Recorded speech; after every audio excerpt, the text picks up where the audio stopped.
Madelyn Murray O'Hair, speaking at a convention of American Atheists in 1972, ahead of her time.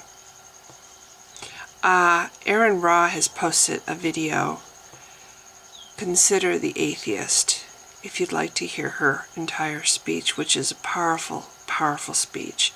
I'm just going to post clips because she describes the history of America's stance against religion in this country, from our founding fathers to the 1800s, and that's as far as I went. I didn't listen to the whole thing because I have to go to work.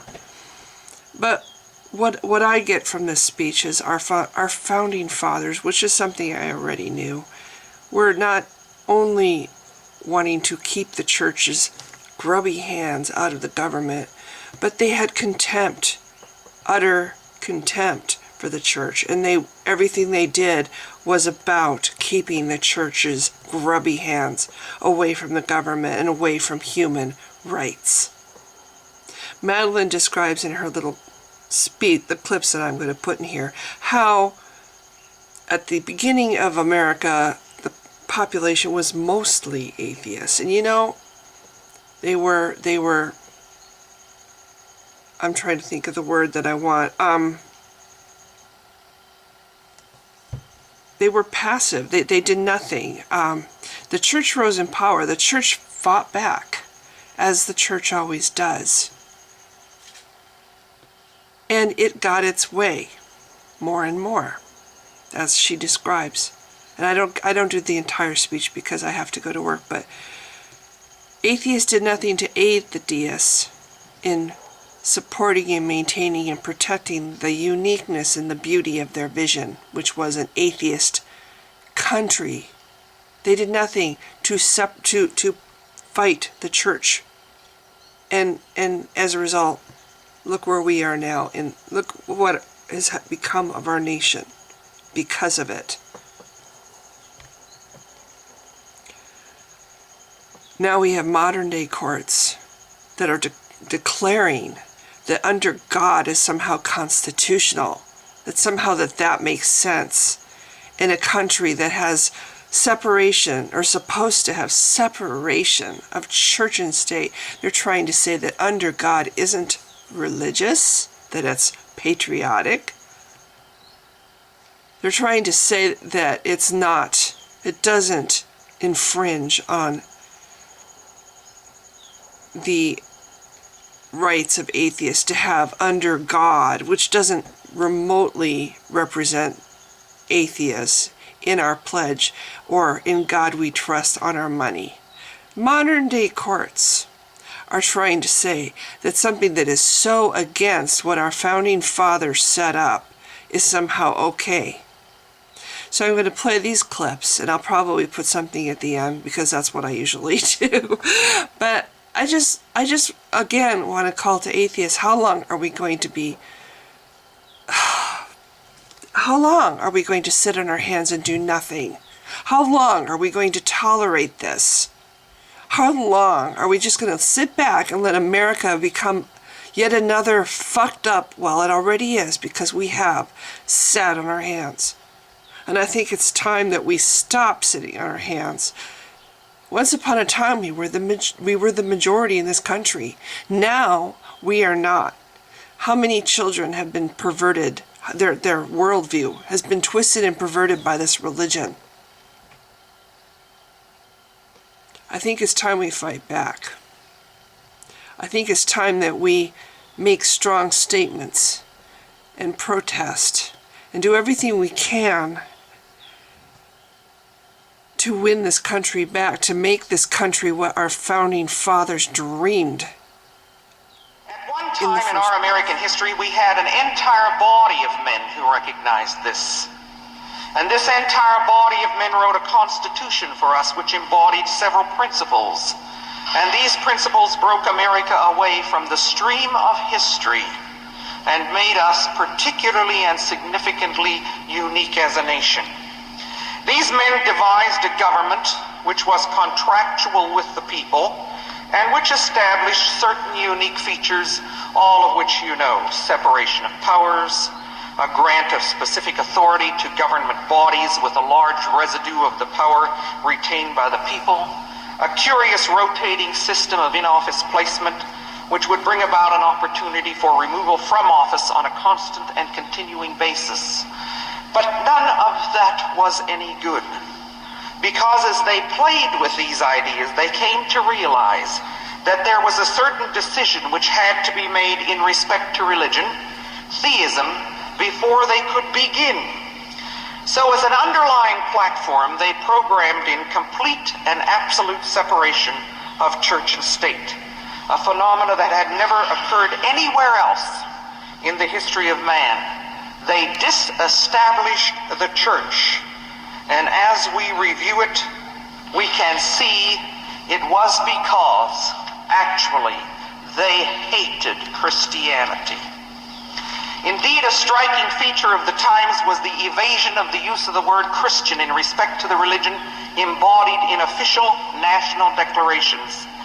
The Constitution of the United States does not contain one word of reference to this religion, which was then the dominant one of each state of the Union.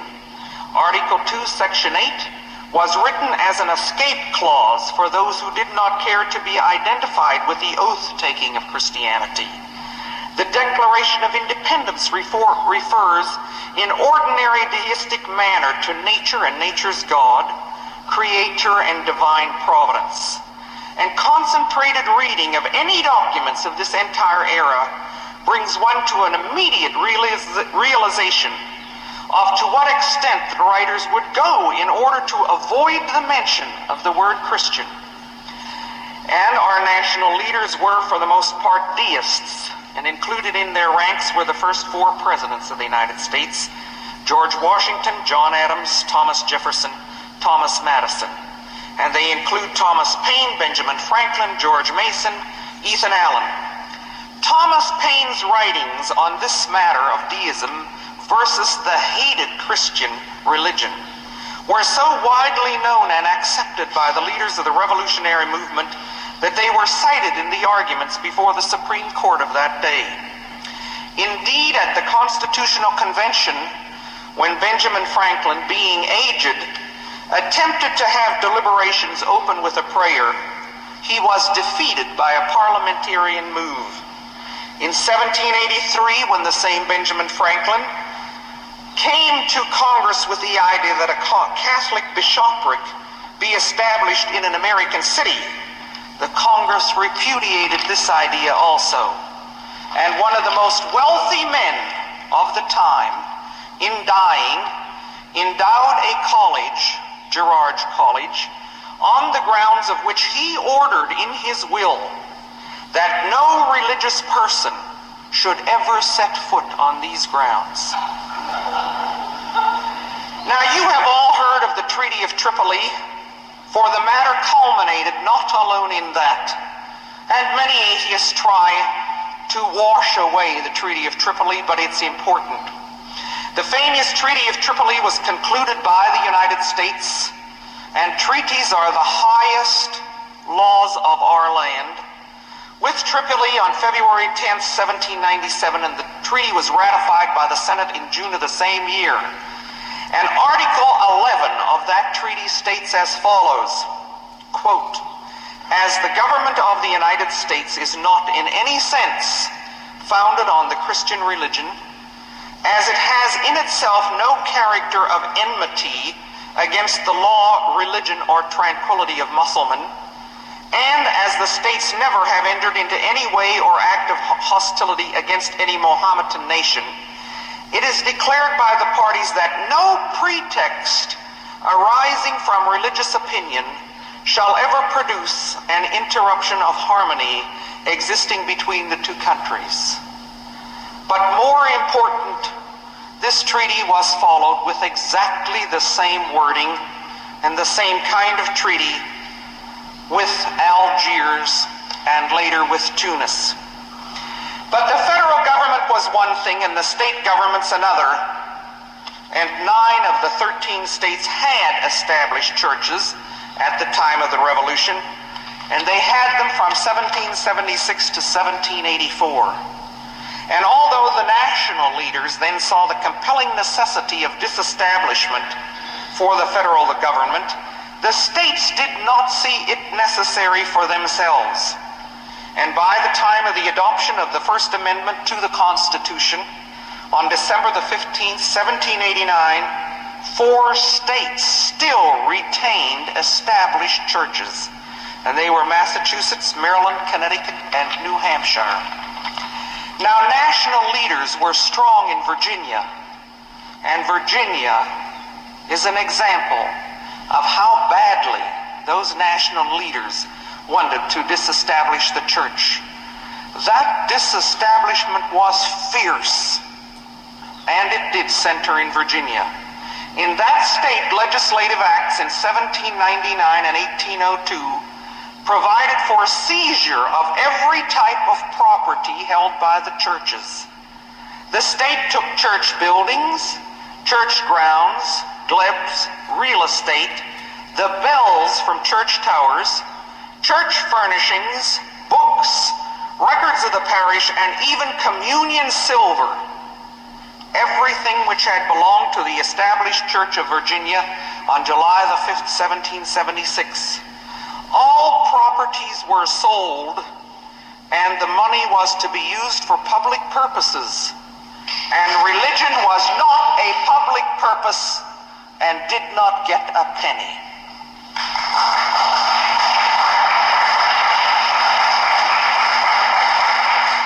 The Christian church was embattled on the national level, but it held on in the states everywhere it could.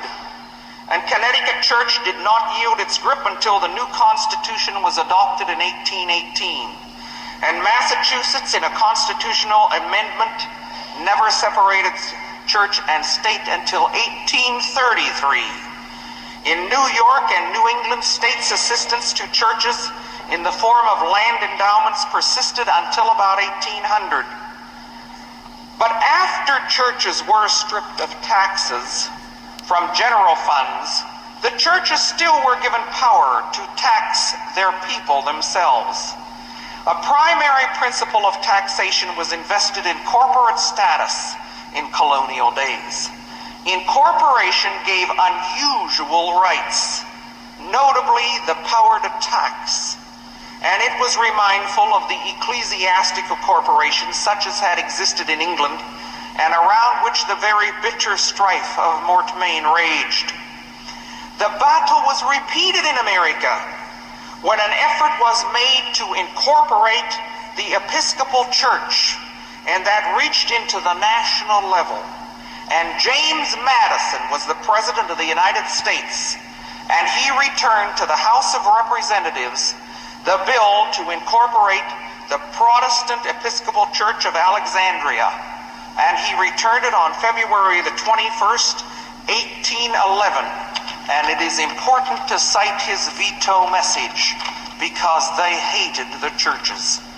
It says, quote, "The bill exceeds the rightful authority to which governments are limited by the essential distinction between civil and religious functions."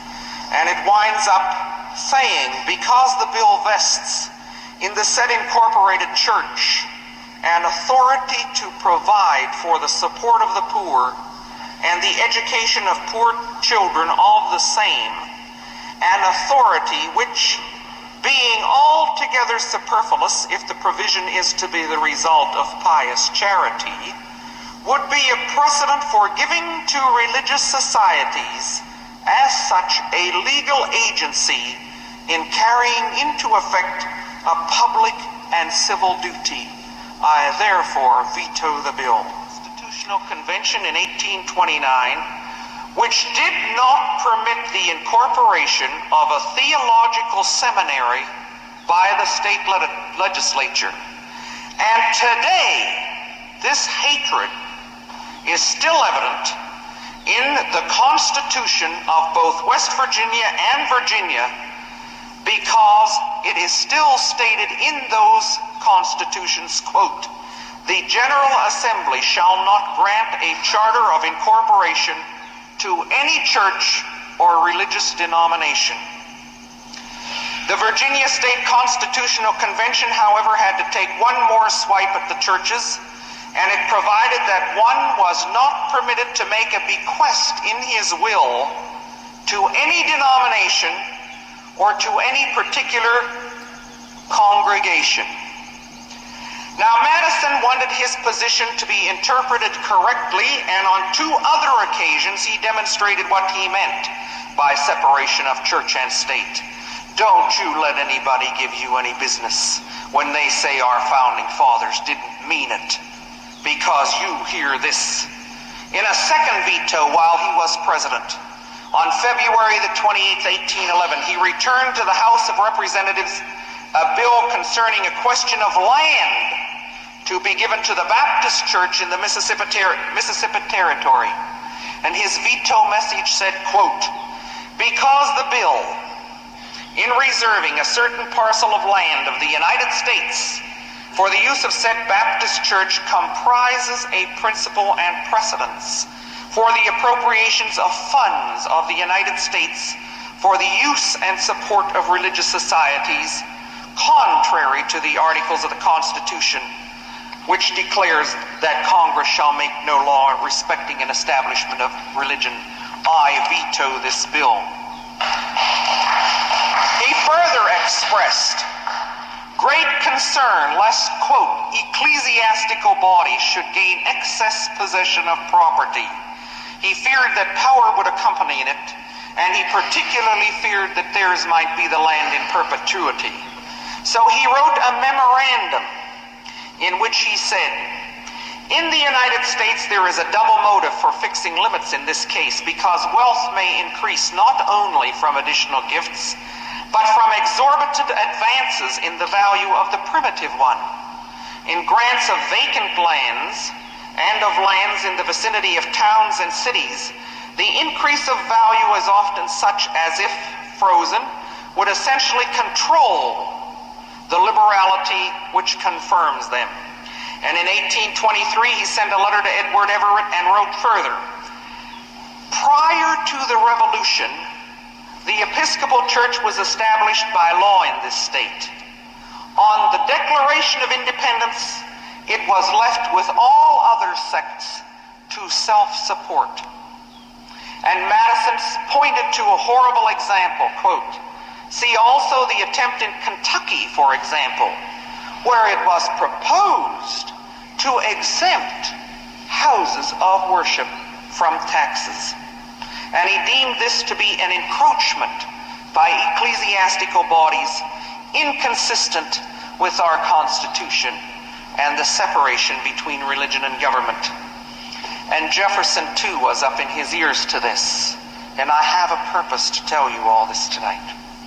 Writing to John Cartwright, concerned with the book of Cartwright's, he wrote in a letter dated June the 5th, 1824, "I was glad to find in your book a formal contradiction at length of the judicial usurpation of legislative powers.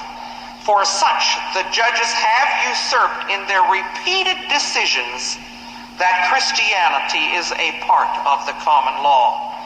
The proof is to the contrary." And he went on with an elaborated document to show this.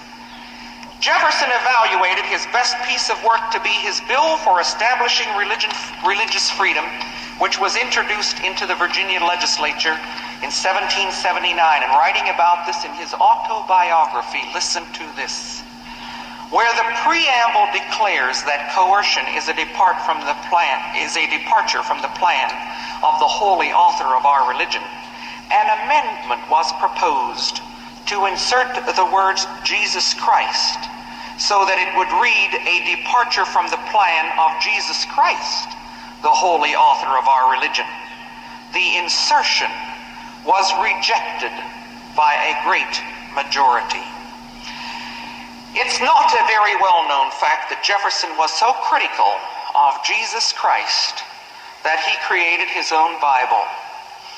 He took some blank pages, cut up his Bible, and by pasting parts of the story of the life of Jesus Christ together, tried to make that man into a coherent individual, and he failed at the task. The result was an octavo of 46 pages, and it's called the Jefferson Bible, and you can buy it in some bookstores where the churches don't have control of the bookstores. And this is the point of all of this. Where were the atheists? In 1780, only 4% of the U.S. population were members of churches. In a population of nearly 3 million by official census, there were only 3,000 churches, and very small ones at that. We began our nation as one being specifically anti-Christian. We were involved federally only as worshipers of nature and nature's God. It was an atheist's dream. And so what did they do? And what did the religious people do? I know what the atheists did. They sat on their asses, and they protected their economic security and their tenure in their employment, and they protected their decent reputation by not aiding the deists at all. But the religious went to work. On October the 27th, 1789, the first presbytery eastward in Massachusetts and New Hampshire made an official protest to George Washington because there was no explicit acknowledgement of the only true God and Jesus Christ whom he has sent somewhere in the Magna Carta of our country. And in 1793, the year Philadelphia was stricken by the yellow fever, the Reverend John Mason preached a sermon which extended all over the land, in which he declared that the plague was sent as a visitation from the Christian God because he, Jesus Christ, was not recognized in the supreme law of the land.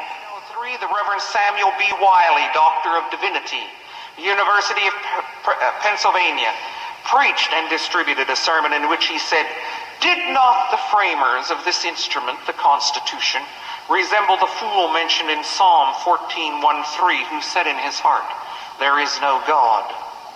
And in 1811, Samuel Austin, Doctor of Divinity, afterwards president of the University of Vermont, preached and distributed a sermon in which he said that lack of recognition of God was the capital defect in the Constitution, which will issue inevitably in the destruction of the nation.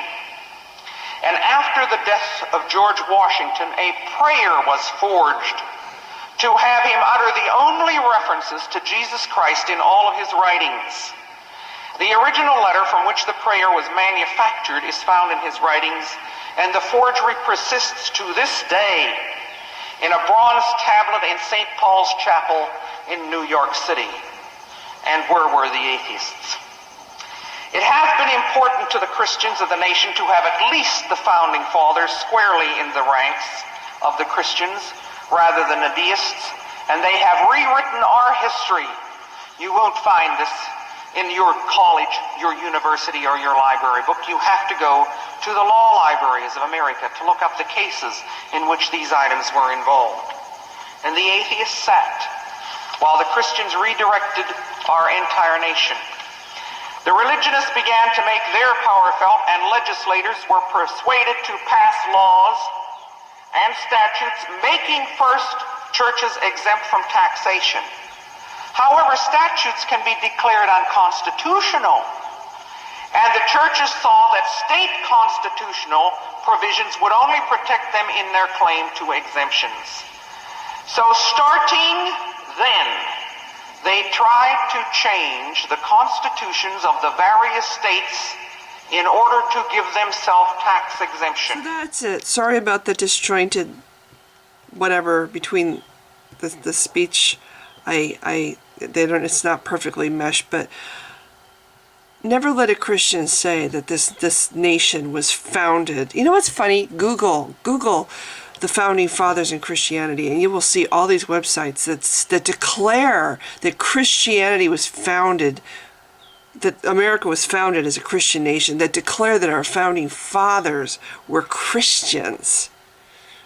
That's how big the lie is. Our own internet is filled up with it, like she says in her speeches. It's really hard to find the original stuff from our Founding Fathers that hasn't been twisted by the church. How can a church, how can any organization twist history and misrepresent history? History is precious. It's what happened. It's our past. It's our story. And yet the church goes in and twists it and changes it. And suddenly it's not what really happened. And I'm sorry. I think it's kind of important to know what really happened. You know, it's the story of America, and it should be the true story of America. And the church has changed that. You can't even find the story, the proper story of our nation because of what the church has done. Just like it twists what they've rewritten the Bible so many times. They've rewritten our history. And our history is supposed to be real. It's not a fiction book, but that's what they've made it to be, or that's what they have tried to make it to be. I'm proud of the history, not all of the history. There's awful things in our history. But we climbed our way out of those awful things. And I think that, you know, hard lessons can be learned to make us better. But if we forget those hard lessons, if history is rewritten to the point where slavery never happened, just like the Holocaust never happened, no lessons will be learned. And the same mistakes could be made again. So yeah, I think that it's time we stop letting stop letting Christianity have its way. I think we need to fight these recent court decisions. I think we need to push back. We're in the minority now, so it's going to be a lot harder. It would have been a lot easier to push back 150 years ago. Now we're the minority, and it's going to take a hell of a lot of work for a bunch of passive people who sit on their hands. Or like herding cats. I've heard that analogy, trying to get atheists to band together. It's like herding cats. Well, I think it's time the cats get together and fight back. This is supposed to be a secular nation. It's never supposed to have been a Christian nation, and they have tried since the beginning to take it and make it what they wanted it to be, which is not what our Founding Fathers wanted it to be. And I personally think it really matters what the Founding Fathers dreamed and what our ancestors fought for. So yeah, one more cry for something, anything. I think we should all have strong voices. I think we should all take a lesson in Madelyn Murray O'Hair and start speaking strongly and fighting back and making it known what the truth is, the true history of our country, that we should all want to maintain as it is and not let the church make it into a fiction book. So anyway, if you've been watching, thank you. Bye. I pledge of allegiance to the flag of the United States of America and to the republic for which it stands, one nation, indivisible, with liberty and justice for all.